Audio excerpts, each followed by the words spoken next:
I'm Leo Walder for Kit Guru. This case here is the SilverStone Primera PM01, Spanish for first or first class, according to their blurb here. The idea is that it is a top-notch case in terms of styling and design. In some respects, this is completely true. As we will discuss, there are some excellent features to this case, and there are also some really peculiar touches. So I obviously have here the white with blue LEDs. There is also a black with red LEDs and a matte black with red LEDs. So the two black versions don't sound a lot different.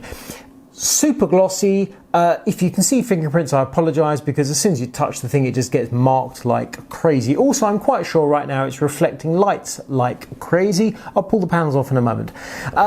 So it's an ATX tower. To my eyes it looks quite similar to NZXT Phantom, and inside it's got a hint of Fantex about it to my mind. These would be two very good things. Those are both good brands with good features. SilverStone we like. Potentially this case has an awful lot to offer.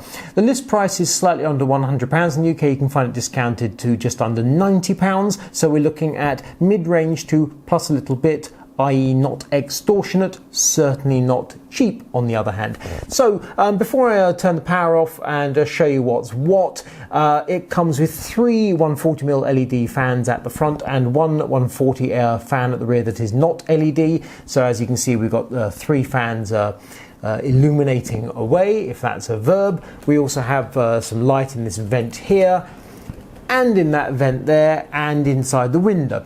Now here we have the control button. So currently we're on the breathing pattern, and then we go click off, that's off, that's on full, that's on half, and that's back to breathing. So rudimentary controls, unfortunately, but there we have it. I'll shut the pad and show you inside the thing. And with the power off, I can safely remove the panels. So that's the back panel coming off with two captive thumb screws. Nothing exciting to report there. Oh, semi-captive thumb screws. Take that back. It's just a plain panel, no noise deadening material. And off comes the window panel. Two loose thumb screws. Decent sized window, single piece, just clips in place, no noise deadening material. And that gives us a good look inside. So features are, and I hate to compare one make with a different make, but in the NZXT style you have a fixed power supply cover, which means your compartment is kind of shrunk wrap around the motherboard.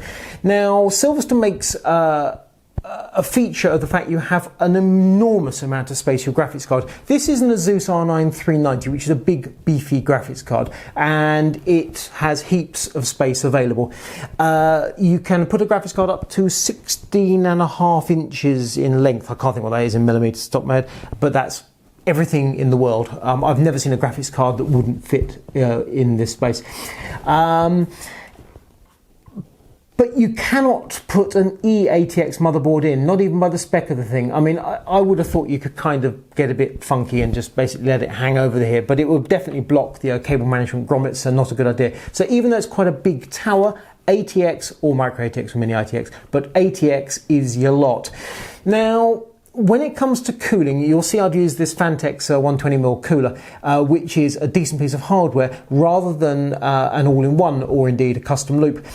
I wanted to use liquid cooling in this case because SilverStone says you can put either a 360 rad in the top or 360 rad in the front, which is true kind of theoretically, but now as you'll see in the photos, to get the front panel off involves 4 screws in the corners on both sides. Front panel comes away, revealing front air filter. That gives you access to the front fan. So if you want to take the fans out to put a radiator in, you can do this. It's a bit involved. I also don't like that design because it means that realistically you're not going to see that front air filter too often. Why the front panel is secured with 4 screws, I have no idea. It would seem to be an easy matter to have the thing pop on, pop off, but they ain't done that. Anyway, I want access to the filter, but I don't want to touch those 3 fans because they are a feature of this case. So if I'm going to do liquid cooling, it's going in the roof. Now you can see here and also in the photos that there isn't a massive amount of space above the motherboard. Furthermore, there is my 8-pin power connector. So if I put a liquid cooler there, I've got a problem. I could pull off the top of the case like this.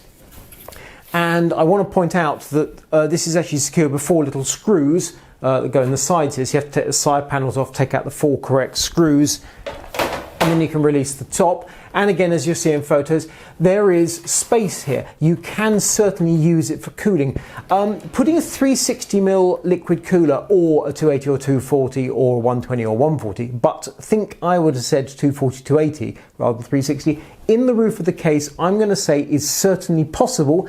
But it would not, well, it is not my preferred choice because it is tight for space.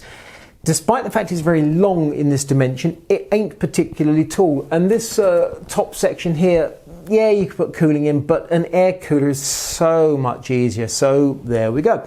Now, one other feature about the cooling that really threw me is that SilverStone makes the point that here we have a bunch of mounting slots. See, if you want to put a liquid cooling reservoir, cylindrical reservoir with a couple of sort of clamp mounts on it, no problem whatsoever, in it goes.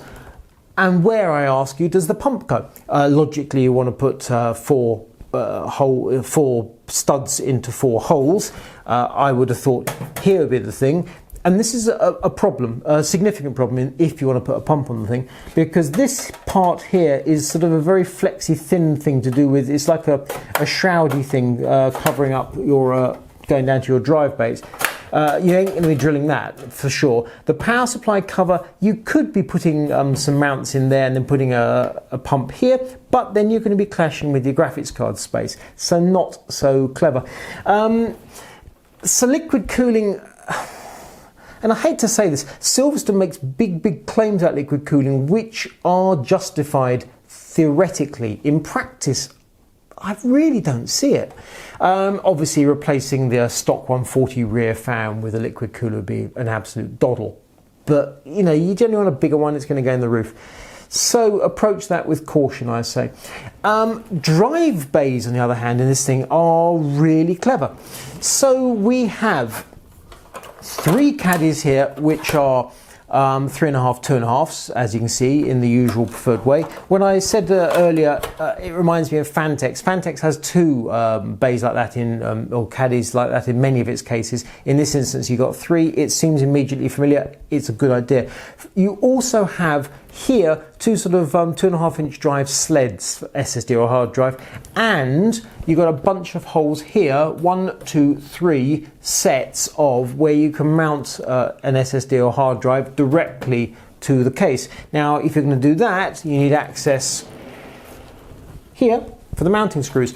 So if you're putting a liquid cooling a reservoir, get the words right, there, then you're going to have to make sure you put things in the correct order. Which again says to me, when they're saying you can put a reservoir here, yeah, you can, but I'm not so sure about that. Around here we got a little bit of a rat's nest of wiring that caused me a certain amount of grief when I put this system together. Those connections there all come from the lighting, and here we've got a Molex connector, and here we've got a Molex connector. One is to power this fan hub, the other is to power the lights. I've connected the power up to the fan hub when I put the system together. I didn't spot this connector at first. Everything worked, but no LEDs, and I was like, what? Then I found the second connector, everything was right. So not only do you need a 4-pin Molex power rather than SATA, you need 2 of them. Now 2 ain't no problem, I mean I've got, I don't know, 6 I think on this power supply, but SATA's so much tidier. Anyway, the spec of the thing, let's rattle through it very briefly. So here we have an OCZ without the Toshiba branding because it's one of the first models out. But anyway, it's a Vector 180 SSD. We have a Gigabyte X99 UD4 motherboard, a Core i7 5820K processor, that Fantex cooler. We've got a whole bunch of Corsair Vengeance LED RAM, which you may have spotted glowing away when I had the system running. There's the R9 390 from Asus, and then the power supply.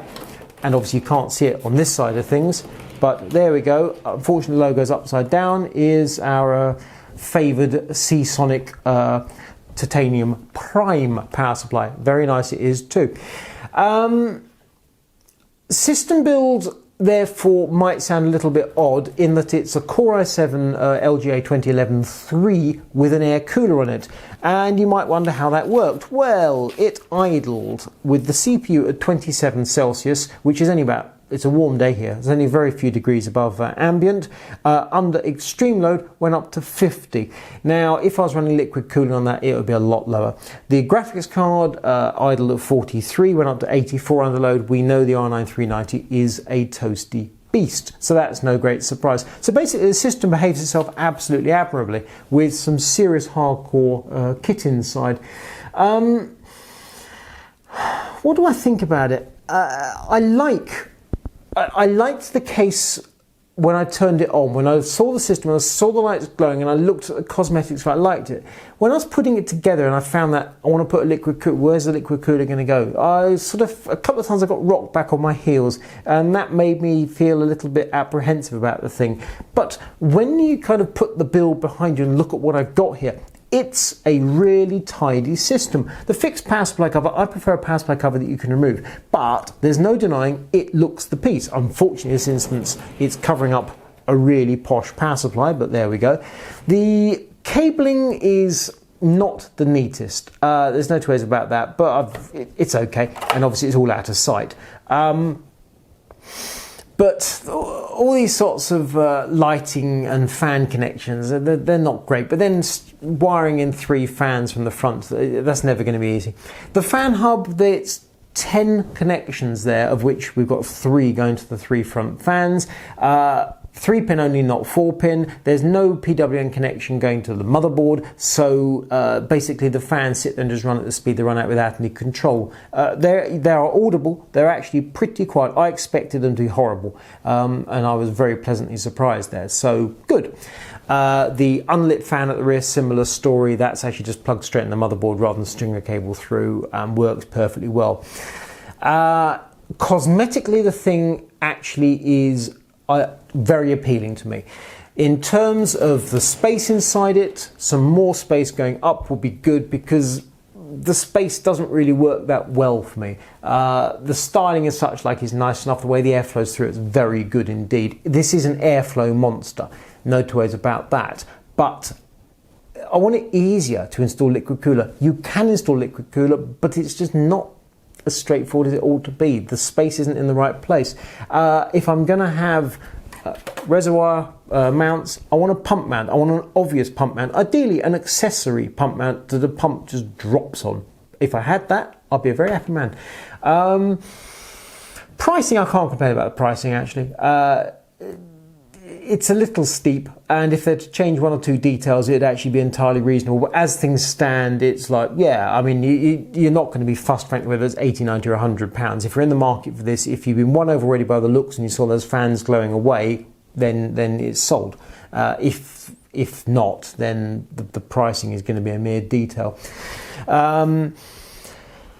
Overall, happy, not blown away. I've had my ups and downs with this one, but cosmetically it's a peach, and in terms of airflow and cooling, it is an absolute monster. If you've liked this video, subscribe. You'll get feeds when we get more videos up on Kit Guru. If you like it, thumbs up. If you don't, thumbs down. Feel free to leave a comment. I'm Leo Warder for Kit Guru. This is SilverStone PM01.